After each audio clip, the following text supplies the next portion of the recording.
Mind management, life transformation, power of thoughts आदि प्रेरणादायक एवं आध्यात्मिक वीडियोस के लिए सब्सक्राइब करें VK Kabir @free YouTube channel. क्या आपने कभी सोचा है कि आप बहुत कुछ करते हैं, आपके जीवन में बहुत कुछ है, उसके बाद भी एक वॉइडनेस अंदर क्यों रहती है? एक खोखलापन, एक खालीपन अंदर क्यों है? और उस खालीपन, खोखलेपन को मिटाने के लिए कई बार हमें स्मोक करना पड़ता है, हमें अल्कोहल लेनी पड़ती है, हमें पार्टीज करनी पड़ती हैं, हमें अपने मन को किसी भी तरीके से सुख देने के लिए नेगेटिव यानी नकारात्मक रास्ते तक अपनाने पड़ते हैं ताकि हमारा मन किसी तरीके से शांत हो जाए। पर आप मुझे एक उत्तर दीजिए, क्या वो शांत होता है? अगर शांत हो गया तो फिर वही चीज आपको अगले दिन क्यों करनी पड़ती है? अगले दिन बार बार एक व्यक्ति स्मोक कर रहा है, वो अभी सिगरेट लेता है, 1 घंटे बाद फिर लेता है। कई व्यक्ति तो ऐसे हैं जो 1 घंटे में कई सिगरेट ले जाते हैं। कारण क्या है इसका? इसका मतलब माइंड में अनस्टेबिलिटी है, और माइंड को स्टेबल करने का तरीका ही मैं आपके साथ शेयर करने यहाँ आया हूँ। एक बार की बात है, ध्यान से सुनना। एक माता मेरे पास आई तो माता जी ने बोला कि भाई जी, एक प्रश्न है, बहुत दिन से मेरे मन में चल रहा है। मैंने कहा पूछो।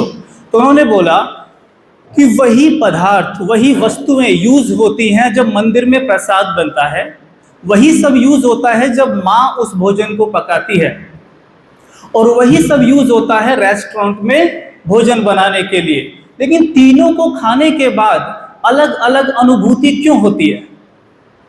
मेरा सेम प्रश्न आपसे है। गेहूं घर पे भी यूज होता है जब माँ भोजन बनाती है, गेहूं आपके मंदिर में भी यूज होता है, वही सब्जियां यूज होती है, और रेस्टोरेंट में भी वही सब यूज होता है। लेकिन तीनों को खाने के बाद अनुभव अलग अलग क्यों होता है? आप में कोई भी बता सकता है? आधे घंटे आप मुझसे बातें करिए, आपस में बहुत सारी बातें आपने की हैं, मुझसे बातें करिए आधे घंटे। आपको जो बोलना है मुझे बोलिए। यकीन मानिए, मैं आपका छोटा या बड़ा भाई मानिए, लेकिन मुझे बताइए जो बोलना है आपको। आधे घंटे केवल बताइए। चलो मुझसे बातें करिए। हाँ, आपने हाथ उठाया था, हाँ बोलिए। वेरी गुड, भैया के लिए ताली बजाओ एक बार जोर से। Very good. ऐसे ही आपसे भी मैं प्रश्न पूछूंगा। क्या देखिए, जब उन्हीं चीजों को यूज करके माँ भोजन बनाती है तो माँ उसमें डालती है लव का इमोशन, प्यार का इमोशन, ठीक है। जब वही भोजन मंदिर में बनता है तो उसमें डाला जाता है पवित्रता का इमोशन, प्योरिटी का इमोशन, वो प्रसाद बन जाता है। और जब उसको रेस्टोरेंट में बनाया जाता है तो उसमें केवल एक इमोशन पड़ता है, वो है कि कितनी प्लेट निकलेंगी और कितनी प्लेट से कितना धन आएगा। यानी केवल एक इमोशन होता है, धन कमाने का। आप जैसा भोजन ग्रहण करते हो, मानो आपने माँ के हाथ का खाना खाया तो खाने ने आपका पेट भर दिया, और आप रेस्टोरेंट में खाना खाया उसमें भी पेट भर दिया। लेकिन दोनों में फर्क क्या है? माँ के हाथ का खाना खाने के बाद मन में एक शांति सी, एक प्रेम अनुभव क्यों होता है? मंदिर का प्रसाद लेने के बाद मन ऐसा शांत क्यों हो जाता है? वहीं पर रेस्टोरेंट में खाना खाने के बाद पेट तो भर जाता है, लेकिन कहते हैं नीयत नहीं भरी। नीयत की बात नहीं है यहाँ मन नहीं भरा, मन विचलित है। कारण क्या है कि उसमें केवल धन कमाने के इमोशन डाले गए हैं। समझ में आ रहा है आपको? तो उस रोटी ने तो मेरा पेट भरा, लेकिन जो उसमें इमोशन था उससे मेरा मन भरा। जो वो रोटी थी वो मेरे पेट का भोजन थी, शरीर का भोजन थी, उसमें जो इमोशन था वो मेरे मन का भोजन था, ठीक है। अगर मैं लो फ्रीक्वेंसी वाले इमोशन का भोजन ग्रहण करूंगा तो मेरा माइंड का फ्रीक्वेंसी अपने आप लो हो जाता है, ठीक है। और लो फ्रीक्वेंसी वाला माइंड चारों तरफ से लो फ्रीक्वेंसी के लोगों को, वस्तुओं को, वैभवों को, जॉब को आपकी ओर आकर्षित करेगा। This is called law of attraction. अगर आप चाहते हैं आपके जीवन में हाई फ्रीक्वेंसी के लोग आए, जो कि आप देख के जिन्हें इंप्रेस भी होते हैं, कई बार कहते हैं यार ये क्या पर्सनालिटी है, काश ये मेरा दोस्त होता या मेरा जीवन साथी होता। आप चाहते हैं कि वो आपकी तरफ अट्रैक्ट हो तो अपनी फ्रीक्वेंसी को ऊपर करिए। जैसे आप कभी फल विक्रेता के पास जाते हैं तो फल विक्रेता क्या करता है, उसके पास 3 टोकरियां होती हैं। एक टोकरी में रखे होते हैं थोड़े से खराब एप्पल, दूसरी में थोड़े अच्छे और तीसरी में एकदम टॉप के। कहता है सर ये 50 रुपए किलो है, ये 100 रुपए किलो है, ये 150 रुपए किलो है, ले लीजिए कौन सा लेना है। आप देखते हैं जो 50 रुपए किलो वाला है, 50 रुपए किलो वाले सारे के सारे एप्पल एक जैसे हैं, यस और नो। 100 रुपए का किलो वाले एक जैसे हैं, ऐसी 150 रुपए किलो वाले एक जैसे हैं। ऐसे ही प्रकृति भी हमें उसी टोकरे में रखती है जिसमें सब हमारे जैसे हैं। अगर आप पहली टोकरी से उठ के तीसरी टोकरी में आना चाहते हैं तो अपने माइंड की फ्रीक्वेंसी को ऊंचा करिए। आपकी तरफ वही लोग आकर्षित होंगे, आपके दोस्त वही बनेंगे, आपके चारों तरफ वैसी चीजें होंगी जिनके मात्र आप स्वप्न देखते हैं।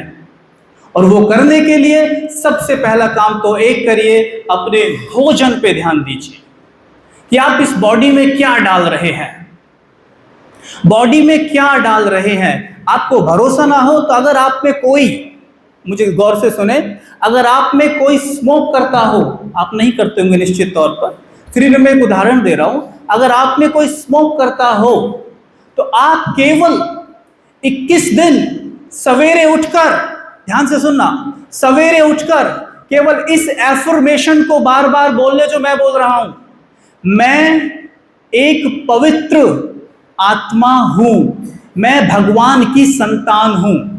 आप अपने हिसाब से, अगर आप मुस्लिम हैं तो उसे रूह कह सकते हैं, और अल्लाह का बच्चा हूं, बस इतना चेंज करना है और कुछ नहीं, ठीक है। इसे 21 दिन बोलकर देख लीजिए। सवेरे उठिए, 7 बार मन में दोहराइए, बोलिए। वही सिगरेट पीने का आपका मन नहीं करेगा, क्योंकि सिगरेट की फ्रीक्वेंसी बहुत लो होती है, नॉन वेज की फ्रीक्वेंसी बहुत लो होती है, शराब की फ्रीक्वेंसी बेहद लो होती है। और जब हमारे माइंड की फ्रीक्वेंसी बहुत लो हो जाती है तब हम ऐसी चीजों की तरफ बहुत ज्यादा आकर्षित होते हैं। अगर आप चाहते हैं कि शराब पीने का मेरा मन ही ना करे, सिगरेट पीने का मेरा मन ही ना करे, क्योंकि आप किसी की शराब सिगरेट डंडा मार मार के नहीं छुड़ा सकते। इस दुनिया में कोई व्यक्ति ऐसा नहीं बना कि कोई किसी की शराब सिगरेट छुड़ा सके, नहीं छुड़ा सकते आप। मैं खुद उसका उदाहरण हूं। जब मैं मॉडलिंग करता था, मैं ये सब बहुत अच्छे से करता था और छोड़ना भी चाहता था और मुझसे नहीं छूटती थी। लेकिन जब मैंने मेडिटेशन करना शुरू किया, अब आप सोच रहे होंगे, पहले मैं यही क्लियर कर दूं, आपके मन में चल रहा है सर मतलब अगर हम मेडिटेशन करें तो हमें आपके जैसा बनना पड़ेगा, फिर है ना, सफेद कपड़े पहनो, ये सब करो, ओम शांति करो। सुनो, मैं ध्यान से आपको बता देता हूँ कि मैं नोएडा में रहता हूँ और मैं कोई सन्यासी नहीं हूँ।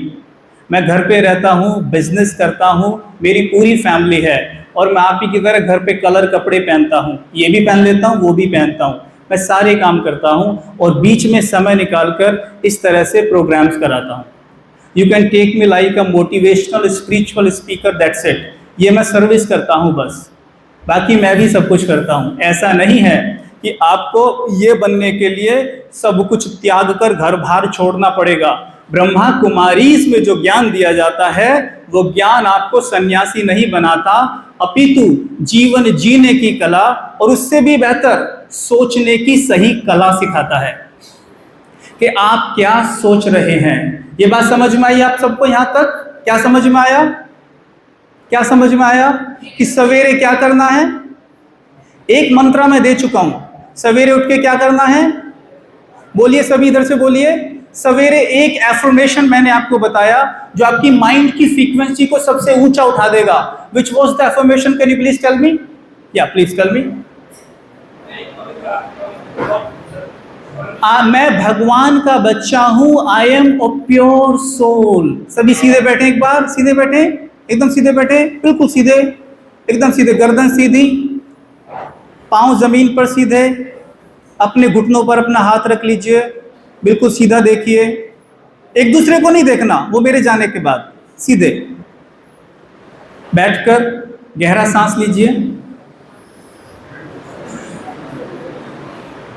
डीप ब्रीदिंग बिना आवाज किए हुए, धीमे धीमे, किसी को आवाज नहीं देना है,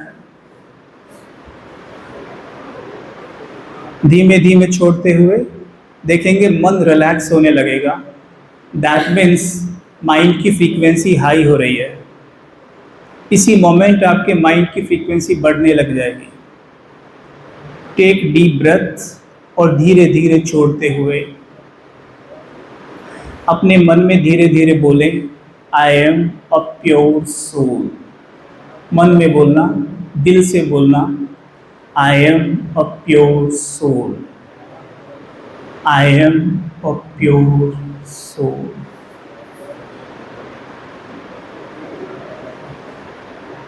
ओम शांति।